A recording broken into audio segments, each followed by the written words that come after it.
Hello viewers, welcome to our channel.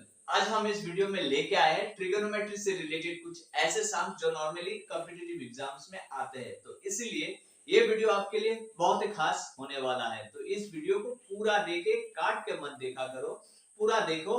और video अगर पसंद आए तो एंड पे जाके लाइक शेयर जरूर करना। और अगर चैनल पे नए हो तो सब्सक्राइब अभी कर लो, क्योंकि और वीडियोस हम लेके आने वाले हैं। तो फर्स्ट क्वेश्चन आप देख सकते हो आपकी स्क्रीन पर, ये रहा। इसमें बोला गया इसका वैल्यू निकालो, इनमें से कौन सा है। ठीक है, तो इसको करने से पहले हमें कुछ ट्रिगोनोमेट्रीज के जो रेशियोज के जो आइडेंटिटीज है, कुछ वो हमें याद करने हैं। कौन से आइडेंटिटीज? देखो, साइन ऑफ 90 माइनस ए, मतलब कोई भी एंगल का वैल्यू हो, अगर ऐसा होता है तो इसको कॉस में लिख सकते हैं। मतलब अगर आपको बोला जाता है कि साइन का वैल्यू कॉस में कन्वर्ट करो, तो 90 माइनस ये लिख सकते हैं। मान लो मुझे दिया गया है साइन साइन 50 डिग्री, यहां लिख लेता हूं मैं साइन 50। मान लो साइन 50, इसको कॉस में कन्वर्ट करना है, तो साइन को हम कर सकते हैं, साइन को 50 को हम लिख सकते हैं 90 माइनस 40। अब देखो ये जो है ये इस फॉर्म में है ना, 90 माइनस 40 अगर होता है 40, तो क्या होगा, वैल्यू क्या होता है, cos, ये a हो जाता है, मतलब cos 40 हो जाएगा, तो इसका मतलब cos 40 हो जाएगा। तो ऐसे करके हम साइन को cos में कन्वर्ट कर सकते हैं, और बाकी cos को साइन में, tan को cot में, cot को tan में, ऐसे करके हम चेंज कर सकते हैं। अब इस सम में क्या है, यही कॉन्सेप्ट हमने अपनाया है। क्या है, cos 37 है ना, आप चाहे cos को कन्वर्ट कर लो साइन में, या तो साइन को कन्वर्ट कर लो cos में, जो आपको पसंद हो। अगर cos को कन्वर्ट करते हैं ना, तो cos के जो एंगल है 37, उसको हम लिख लेते हैं, 37 को हम 90 माइनस 53 लिख सकते हैं। ठीक है, अब देखो हमने ऐसा क्यों लिखा, और नीचे लिखते हैं sin 53 डिग्री। ठीक, अब इसको हम क्या लिख सकते हैं, cos 90 माइनस कोई भी एंगल हो, cos 90 माइनस कोई भी एंगल हो, तो हम क्या लिखते हैं, sin of angle this A angle. तो ऐसा ही करेंगे, ऊपर क्या करेंगे, sin ऑफ ये वाला एंगल 53। देखो नीचे भी 53 आ गया, अब कटिंग करेंगे तो आ गया 1 1 आ गया, तो करेक्ट आंसर हो गया ये।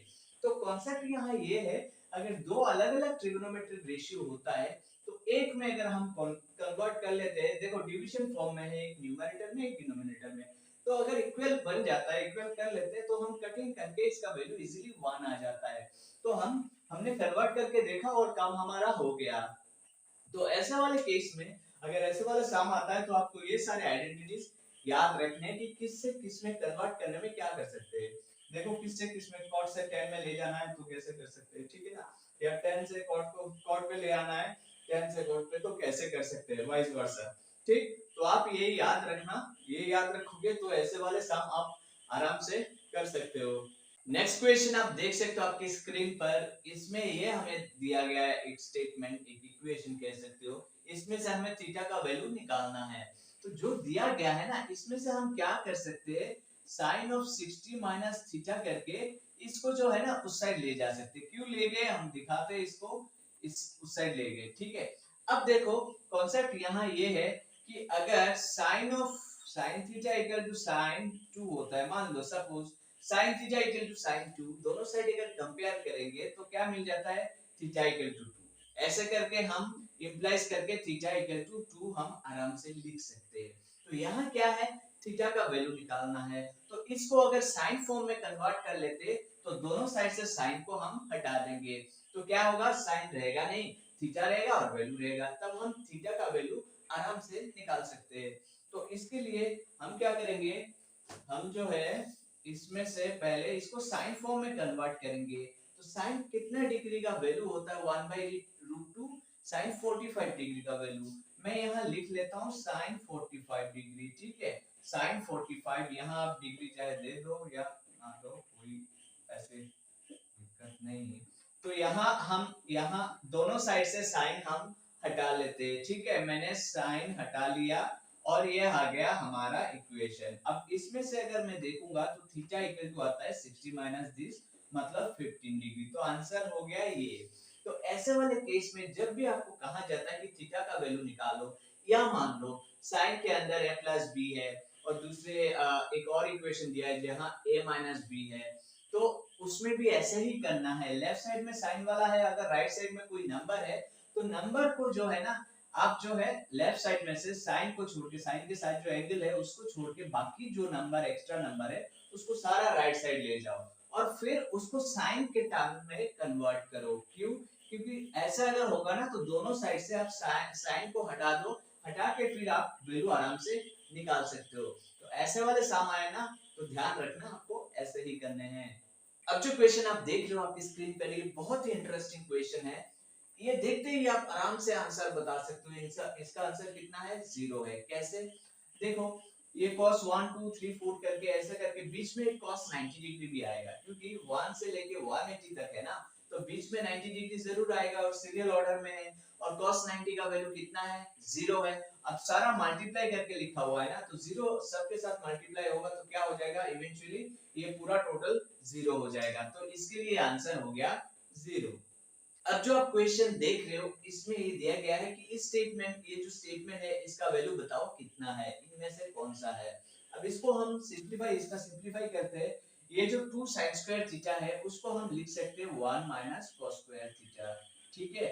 और साथ में ये जो है 3 cos स्क्वायर थीटा ये हम लिख लेते हैं, cos स्क्वायर थीटा हमने लिख दिया। अब क्या करेंगे? अब इसका मल्टीप्लाई करेंगे 2 cos स्क्वायर थीटा प्लस ये हो गया 3 cos स्क्वायर थीटा। अब इन दोनों को और फर्दर सिंपलीफिकेशन करेंगे तो आ जाता है cos स्क्वायर थीटा।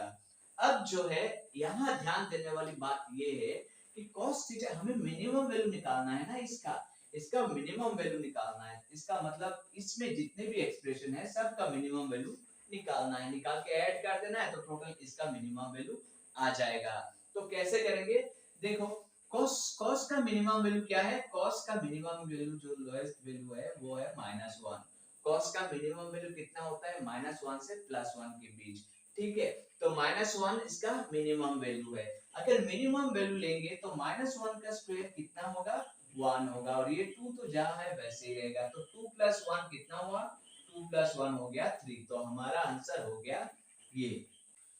अब जो क्वेश्चन आप देख रहे हो इसमें बोला गया ABC are interior angles of a triangle. एक ट्रायंगल की इंटीरियर एंगल से, ये एंगल इनको कहा जाता है इंटीरियर एंगल, मतलब अंदर वाले एंगल जो है।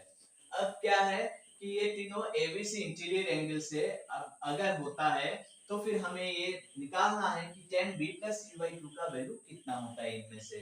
तो क्योंकि इंटीरियर एंगल बोला गया है एबीसी, तो एबीसी हमें पता है as per angle sum property क्या है कि एंगल इंटीरियर एंगल्स जब ऐड करते हैं किसी ट्रायंगल की तो टोटल आता है 180। तो इसका मतलब क्या है? a + b + c equal to 180 लिख सकते हैं, 180, ठीक है। अब इसमें से हमें b + c/2 चाहिए ना, b + c इस साइड में रख देंगे, उस साइड में ले जाएंगे 180 - a, ठीक है। अब 2 से हम बोथ साइड डिवाइड कर देंगे, डिवाइड करेंगे तो ये आ जाएगा b + c/2। इसको डिवाइड करेंगे तो 180 -a/2। अब इसको अलग अलग करेंगे, 180 को 2 से करेंगे 90 हो गया और इसको हो गया a/2, ठीक है। ये हो गया b + c/2। अब दोनों साइड अगर 10 अप्लाई करेंगे, हमें 10 b + c का वैल्यू निकालना है ना, 10 b + c/2 का वैल्यू निकालना है। तो ये आ गया 10 90 a/2।